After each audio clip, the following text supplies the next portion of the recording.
Hey, how's it going, everybody? Good evening, WNBA and LA Sparks fans, and welcome into the LA Sparks 365 Network, your 24/7 365 comprehensive home for the WNBA and your two-time WNBA champion Los Angeles Sparks.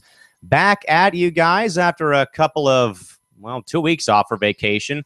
But again, folks, we are glad to be back here with you folks here on WNBA 365. Of course, folks, Kyle McClure rejoining you folks here from Studio 171 in San Diego. Now, folks, broadcasting on a brand new Macintosh desktop and hopefully in crystal clear HD. Hopefully the stream, folks, is it looks like it's a little shot right now. I'm flipping between the live stream and the actual broadcast right now. So YouTube did update a few minor things. They actually took away the Google Hangout broadcast. So I was trying to figure out encoders and all this and that, but hopefully folks can see us loud and clear. You can hear us loud and clear and also see us loud and clear as well. Again, folks, Commodore joining you folks here back in studio here at Studio 171 in San Diego. Now, folks, if you guys are not hearing the news today on Twitter or Facebook, as of today, we are officially going to a one-person or a one solo host for a while here. We did have a few minor problems that I had to address with our broadcast team, and we decided to go in different directions where now it's just going to be me hosting, and then we'll bring on a few guests from time to time. But it was in the best interest of everyone on our broadcast team to make this decision to go forward with just myself hosting for a while until we can really figure out a few things. But again, we will still have a rotating pool of guests, of course, coming on the network every so often. But again, for as of right now and for the remainder of the season and perhaps for the rest of the entire time we're doing this network, we will be doing solo shows for a while. And again, we will try our best to bring on guests when we can. But again, when it was in the best interest of both myself and also the members of my broadcast team to go this direction. And hopefully it will improve for you folks. Hopefully it will be bigger and better than what we were in the past and give us a new chapter for the network. So again, going to a one-man show and a one-man channel of record for the next few months. With that, folks, okay, let me recap what's been going on here, folks. We've been off the air for the past 2 weeks because my dad was overseas playing, coaching international baseball over in the great country of Japan for 2 weeks, and I was the lone soul in this household, or the studio, I should say, other than myself and my pet dog. And yes, this is my new threads from the Land of the Rising Sun. But again, folks, we were off for 2 weeks. A little bit of a time for me to break away from doing this on a night-to-night basis, although I did catch a lot of the games, though, during the break. But again, I just kind of need to get away for a few weeks. And good news, folks, is we're back. The only bad news, though, is we'll be off again from September 28th or August 20th until September 7th, because I'll be back east in New York and still trying to get our last 365 meet and greet confirmed. But right now we may have some problems. We may not be able to do that event this go around. Okay, folks, let's get to the more important story here. The LA Sparks on yesterday on Sunday came out with a vengeance, struggled early, but came back, though, to beat the Chicago Sky at Staples Center 76-64 for their 8th win on the 2015 season. The final line score for Chicago, 20 in the first, 15 in the second, 12 in the third, and 17 in the fourth for the game total of 64. For Los Angeles, 19 in the first and second, 23 in the third, and 15 in the fourth for the game total of 76. Boy, oh boy, folks, the stars were aligned just right up in Los Angeles on Sunday. Elena Delle Donne and Candace Parker going head-to-head for the second time and final time this season. EDD, 23 points in 33 minutes played. Cappie Pondexter, 11 points. Allie Quigley, 8. Erica DeSouza, Courtney Vandersloot, Jessica Breland, and Jamira Faulkner, all with 4 points. Tamara Young with 3. Jackie Gemelos in her first game back in SoCal after a great career at USC, but of course highlighted by many, many ACL injuries, 2 points. And Bethany Laney with 1 point. Cheyenne Parker, no points, as was also scoreless too, was Clarissa Dos Santos. For the LA Sparks, Candace Parker flirts with another triple-double, falls a couple of rebounds short of the triple-double. 21, 10, and 8 in 33 minutes played. Chrissy Tolliver, 16 points. Nneka Ogwumike, 15. Jantel Lavender, 12. Anna Dobovich with 8. Then also off the bench, Elena Beard coming back from a pulled quad suffered last week in Minneapolis, 2 points. Crystal Bradford, 2 points. Tamika Johnson, no points. Aaron Phillips, no points. She is out still with that knee injury, had her knee scooped a few days ago. Freya Abdi, 2 minutes played, no points. Jen Hampson, 1 minute played, no points. And Mariana Tolo, 6 minutes played, no points in the ball game.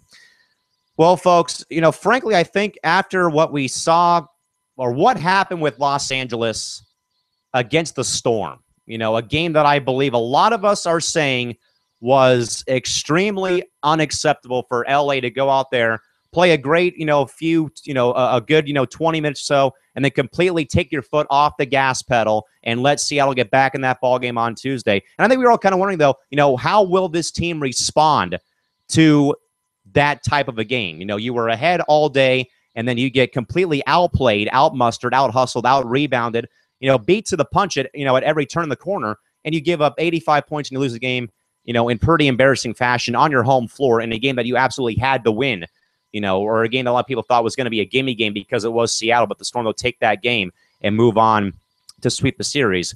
Where you're facing a team, folks, in the Chicago Sky, who's been, the darlings of the Eastern Conference, of course, winning the conference title last season in pretty awesome fashion last year. And, a team that, has kind of been, a bit up and down like LA. But again, between having Delle Donne playing at a MVP level, I don't care what anyone says, it's going to be Elena Delle Donne, more than likely 9 times out of 10 or 9 votes out of 10, EDD for MVP. Then Cappy Pondexter's been playing great as well. But the Sparks go out there, though. Okay, another rough start in the first quarter, down by 1. But, then slowly getting their groove back. And then it looked like it was a role reversal from the game with Seattle. It wasn't a case of the Sparks having a brilliant first half and then, blowing the lead incrementally on Tuesday like we saw against the Storm. But in a different turn of, in turnabout's fair play, okay, it's a slow first half, but gradually, though, picked up the pace and kept that foot on the gas pedal in the second half, and especially, folks, the third quarter, 23 points in that third quarter, and the Sparks basically running away with that game post the third quarter ending. I know that Chicago beat them in the fourth quarter box score, 17-15, but the Sparks, I think, this was a game, folks, where Candace Parker basically took over. I know that myself and Todd Mintz had talked about, a difference in Candace Parker's game that we had seen over the past, in her time coming back from the break was, it was her not being that main attraction. She was letting other players join the party, as I said a couple, last week back on Saturday, where last night she saw the situation and she went after it and said, look, give me the ball. I'm having a good night. I got a feeling that if I score well, we're going to be able to win this ball game. And I think that with her, kind of sitting back a bit, okay, her easing off a bit makes other players on the floor better, in my opinion. I mean, if your star player can dish out some assists, get some big rebounds while scoring 20 points, or, in some cases not scoring a lot, that's a sign, though, that a player, is trying her best, or trying their best, I should say, for that matter, to get other teammates involved, and again, with Candace Parker, 2 games in a row, folks, she's come within just a couple of stat categories away from her first career triple-double. She almost had it on Tuesday, then almost had it last night. Again, Candace Parker, 21 points in 30 minutes played, folks, 21 points, 8 rebounds, and 10 assists, only 2 rebounds away from a triple-double, which would have been the first for her career. Then, folks, with Chicago yesterday, this was a case, though, again, I think, though, of where the Sky, again, showed a bit of some vulnerability, that they're a bit vulnerable, again, because that Elena Delle Donne had to really take the brunt of the shots. She did last night, 33 minutes played, 7 of 19 from the field, 3 of 5 from beyond the arc, and made all 6 of her free throw attempts, but was minus 20 and plus-minus efficiency. Last night, she had 23, 8, and no assists last night. Normally, EDD will assist a lot in games, but obviously, probably, though, with that, maybe there was some type of adjustment made by Pokey Chapman at the break, or maybe in the third quarter, where she was, basically calling Elena's number every other time she turned around to take those shots in that situation. And I think, though, that perhaps with Chicago relying too heavily on her towards the end of the ball game, and maybe even in the second half, I think that's probably what may have doomed them in the ball game yesterday. But again, folks, the Sparks with a huge win, sweeping the season series from the Chicago Sky, 76-64 with Sparks win yesterday over the Chicago Sky at Staples Center. The Sparks back in action tomorrow versus Indiana at 7:30 on Time Warner Cable Sportsnet. The other scores across the WNBA on Sunday go as follows. On Sunday, Dream beat up on Connecticut 90-77. Minnesota faltered in DC 77-69, and the Fever wallop the Mercury 75-63 at the U.S. Airways Center in Phoenix, AZ last night. And also last night, Seattle beat San Antonio 72-63 from the Key Arena in downtown Seattle. 2 games on the WNBA docket tomorrow, both late night games at 5 o'clock on WNBA Live Access. The Mercury will take on the Shock at 5 o'clock, and then on Tuesday night at 7:30 on NBA TV and on Time Warner Cable Sportsnet, the Sparks will host Tamika Catchings and the Indiana Fever. Current standings right now in the WNBA as we speak at this point in time. The New York Liberty still holding a 2-game lead over Indiana and Washington. They are at 16-7 after dropping a pretty tough game to Tulsa on Saturday night, followed by Indiana and Washington, both tied at 14-9. They're both 2 games back. Chicago at 15-11, 2.5 games out, followed by Connecticut at 12-12, 4.5, and Atlanta 9-15, 7.5 out of first place. Back out west, Minnesota still on top at 18-7. Phoenix is right behind them, though, still on their heels, 2.5 games out at 15-9. Tulsa gets their first win in over a month. They get a big win over New York on Saturday. They're now 11-14, 7 games back. And, of course, LA in fourth at 8-16, 9.5 out of first place. And on the outside looking in, San Antonio 7-18, 11 games back. And Seattle 7-19, 11.5 games out.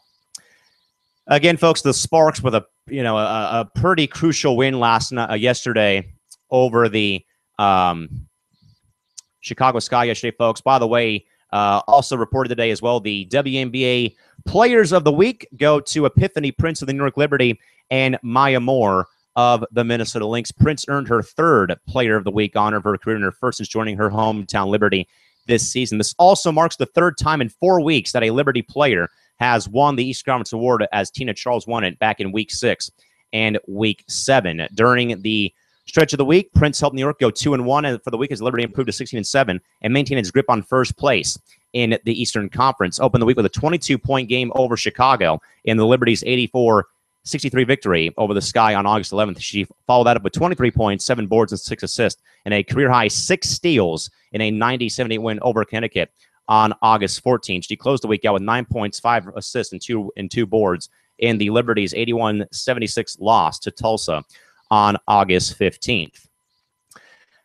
For Maya Moore for this stretch of the week, she led all scores in 2 of her 3 games, starting with a 32-point effort in their victory over the San Antonio Stars on August 11th, while also adding 9 boards and 4 assists and 3 steals. She also topped all scores in the Lynx's comeback win over Atlanta on August 14th at 84-82, pouring in a season-high 36 points and 5 assists, 4 boards, and 2 steals as the Lynx overcame a 16-point deficit in the 3rd quarter. She capped the week off with 12 points, 8 boards, and 4 assists in the road loss to the Mystics on August 16th.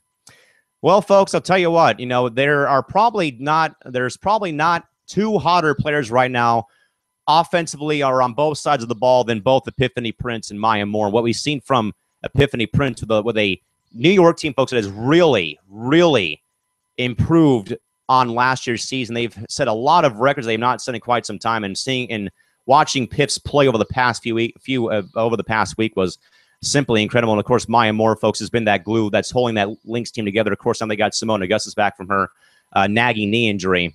But again, congratulations again to Epiphany Prince from New York and Maya Moore from Minnesota, the WNBA Players of the Week. Stat-wise in the WNBA, Tamika Catchings with a couple of rebounds last night is now the number 2 all-time rebounder in WNBA history as her incredible career gets ready to come to a close at the end of the 2016 season. Well, folks, again, there's not a whole lot else to really get to tonight here on the program. But again, just to reiterate again, tomorrow's schedule once more. Again, 2 games tomorrow on Tuesday. Phoenix at Tulsa, 5 p.m. Pacific, 8 o'clock Eastern. The game can be seen on WNBA Live Access. And at 7:30 p.m., Indiana at Los Angeles on NBA TV and Time Warner Cable Sportsnet, and also on Time Warner Cable Deportes. So, folks, again, just hanging out here again. We are, of course, glad to be back with you folks here. I know that it was probably tough for you folks to not have any programming over the past couple of weeks and a couple of days, I should say. I know it's been long with not doing much, of course, over the past 2 weeks, just trying to, get reacclimated to getting back on the regular schedule here, doing the network. But again, once more, folks, just again reiterate once more. But again, we will be with you folks again. But again, we will be again off once more again, starting on August 28th, and we'll be off the air until September 7th, as I'll be back east in New York on my final vacation before I go back to work over at Point Loma Nazarene University. Here's some hot trending topics here on the WNBA news front.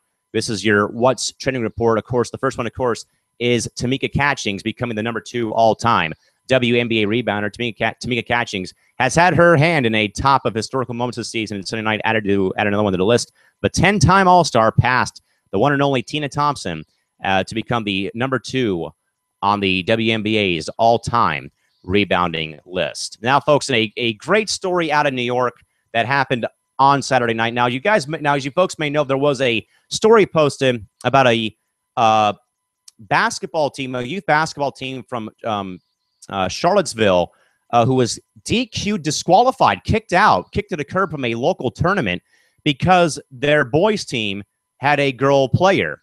So the New York Liberty has, of course, so the New York Liberty folks have been hot as of late and sit on top of the Eastern Conference, but that didn't stop them from taking time to honor another team worthy of praise. The Liberty honored the Charlottesville Cavaliers over the weekend, a youth basketball team that was disqualified from a tournament for having a girl player on her roster. They were able, folks, to play a game after the Liberty played on Saturday at Madison Square Garden. The entire Liberty roster stayed to watch from the sidelines to watch that game on Saturday, in a great show of support and respect for the Liberty for allowing that to go down on Saturday.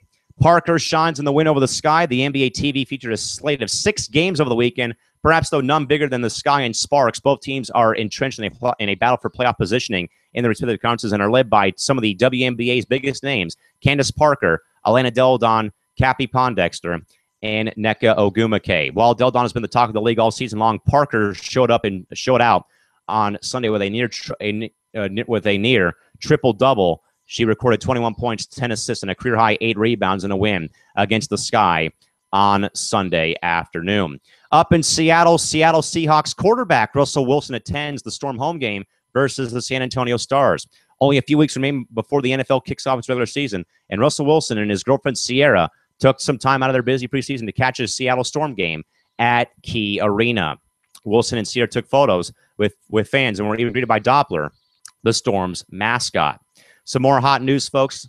The fancy fast break, the Dream show off and win over the Sun on Sunday. The Atlanta Dream are trying desperately to claw back into the playoff conversation, and on Sunday they helped their cause with a win over the Sun on NBA TV, highlighted by a couple of fast break flair in the first quarter of their game. Monet Davis honored pregame before the Phoenix Mercury took on the Indiana Fever on Sunday in a nationally televised contest on ESPN2. Tamika Catchings and the Fever stole the show and came out with a big win, but that wasn't the only storyline to emerge from the game. The Mercury honored Monet Davis as a 2015 Woman of Inspiration. You can find out more video below on WNBA.com and on WNBA.com/Mercury, who held a post-game Q&A and post-game interview with WNBA legend Ann Myers Drysdale following that contest on Sunday. That is your trending report in the WNBA this today. And again, folks, to reiterate again, the Sparks with a big win yesterday over the Chicago Sky at home, 76-64 at Staples Center yesterday. Your 3-game Sparks forecast, upcoming games coming up for the Sparks. Well, tomorrow will be the final home game for the Sparks. Head out on a 4-game road trip coming up. Their longest roadie of the season. The Sparks will take on the Indiana Fever tomorrow night at 7:30 p.m. on College Alumni Night. So if you're going out to the game, wear your college gear to get some free swag, and also you'll be receiving a free Sparks Alumni souvenir cup courtesy of Simple Bank. Sparks Fever, 7:30 p.m. tomorrow on Tuesday. Then the Sparks will hit the road for a 4-game road trip that will take them through Phoenix on the 21st at 7 o'clock p.m., San Antonio on the 23rd at 1:30 p.m., Indiana on the 26th at 4 o'clock p.m., and on the 28th as they'll take on the Shock at 5 o'clock on August 20th. And again, folks, that's when we will be leaving for New York. So again, we'll be off from the 28th until the 7th of September. A reminder, folks, as well, though, there is a pretty big event coming up on August 30th when the Sparks take on the San Antonio Stars at 4 o'clock p.m., folks. Of course, that is the big game when the Sparks will try their best to break barriers and break records when they will have the 2015 We Are Women Night with a chance to sell out Staples Center to a crowd of over 22,000 people at that game when the Sparks take on the Stars at 4 o'clock. You guys can still get tickets. 13 days are all that's left until the Sparks will break barriers and will break records. To find out more information about that ball game, please visit lasparks.com/weare for more information about the upcoming campaign. Again, folks, that is August 30th, when the Sparks, again, will try their best to break set a new record for in-game attendance at a WNBA game played indoors, and they try to have 22,000 people at that game on August 30th. So if you want to have some fun, folks, and be a part of history, again, that is on August 30th when the Sparks take on the Stars at 4 o'clock p.m. as a part of the We Are Women campaign's Big Night Out. Folks, there is just a couple of games left for you folks to catch at Staples Center this season. The final remaining home games for the WNBA and Sparks' regular season. Again, there's Tuesday, tomorrow versus Indiana. Then after that, again, San Antonio, Washington. Sparks' final home game of the regular season, Sunday, September 6th versus Tulsa at 2 o'clock p.m. on Time Warner Cable Sports. And so, again, there's only a handful of games left for you folks to watch at Staples, and make sure to go out there and support the Sparks as they begin their quest for their third WNBA title in their franchise history. Again, folks, to reiterate again what we had said up at the top of the show again, we here at the network again, folks, I know that we've been off the past few weeks again, and I was in depression mode not being here with you folks for the past couple of weeks, but again, with my dad being gone overseas, again, I had to take care of the young pup who is needed some TLC. But again, folks, over that time, though, we as a network looked at our situation again, folks, in regards to our broadcast team. And again, we made a few changes for the better. So again, folks, as of today and for the remainder of the year and perhaps for the future, you will only be seeing my face and hearing my voice for a while here on the network for an extended period of time. Again, though we'll still work in some guests like Shorty and Crystal, but we're going to start, though, trying to reach out to more people like we did last year over the offseason when we had Albert Lee and the Swish Appeal team join us, folks. We're going to try and kind of grow our grow our brand a bit more with some bigger and better guests coming up in the future. So again, there are some things in place right now that I've been trying to work on during the break to improve our product here. Again, I know that everyone out there loves and appreciates what we do, but again, we did though have to make a few minor adjustments to our broadcast team and to our network in general. But again, though, as we said, we thank you folks again for, of course, viewing us here. And again, I know that tonight was a bit strange. Now, folks, here's the entire story here. I have not been on Google Hangout or been on not been on the network for a while here. But again, there was something interesting going on today where it was telling me about live encoding, and it was like a new form of the webcast, I guess, and it was playing with my mind. So I could not find, because normally, folks, what we do is we normally do a Google Hangout broadcast where if we had anyone in here, we would stay away from back and forth with them. But that option was not available for some reason, so I had to download a bunch of software, and it wasn't working right. And then I finally found the Hangout feature. Like, what gives? Why couldn't I find this earlier? So we kind of apologized briefly for that little minor bump in the road again that we were trying to figure out what we were supposed to do. But again, it is what it is. But again, just to reiterate, but again, folks, for the time being, again, from this point forward, again, you will only be hearing my voice and seeing me on here for a bit, again, because everyone, a part of the network, again, we kind of came to grips with a few things about our broadcast team, again, that we had to address in regards to personal reasoning and personal obligations. So again, we made a change for the better. Again, we do think our broadcast team, again, folks, we'll try our best, though. Again, I'm trying my best to reach out to some people and bring them on. But folks, we did retain Crystal and Shorty to be a part of our broadcast team. But again, folks, we're trying our best to branch out to more people. So trying to go to some different avenues here. So we will try our best to bring on some fellow WNBA writers, some broadcasters, maybe even a couple of announcers. But again, we will do our absolute best to continue to be what we do, do what we do best here on LES 365. But again, did have to make a few minor adjustments and some tweaks to our broadcast team. But again, everyone embrace the change, and we thank you folks for kind of adapting to the change here on the network. But again, folks, thank you once more for doing that. And that will be our last run. But again, folks, we just had to make a couple of minor tweaks, though, to our team for the better part of myself, better part of my career, and the better part of our broadcast team's future as well. But with that, folks, we have run out of time. We've run out of content as well, folks. With that, until probably tomorrow after the game, see what happens, folks. But again, in a couple of days, hopefully it's a bit sooner than this, but hopefully next time we come on here, we won't have to deal with encoders and long delays, folks, again. But hopefully we can get this done get this done next time like this. So we can get out of here at a decent time. But with that, folks, until tomorrow night, we will be back on with you, folks, after the game ends. When the Sparks take on the Fever at 7:30 p.m. Until tomorrow night, have a safe night. Drive home safely. Thank you all for coming back and rejoining us here. And good night now. This has been the LA Sparks 365 Network. We are Sparks. We are LA. And we are with Wnba. We'll be back here with you folks again tomorrow night following Sparks Fever, 7:30 tip-off on Time Warner Cable Sportsnet, Time Warner Cable Deportes, and NBA TV. Cal McClurgan signing off. See you folks next time. See you tomorrow. Go Sparks. Bye-bye.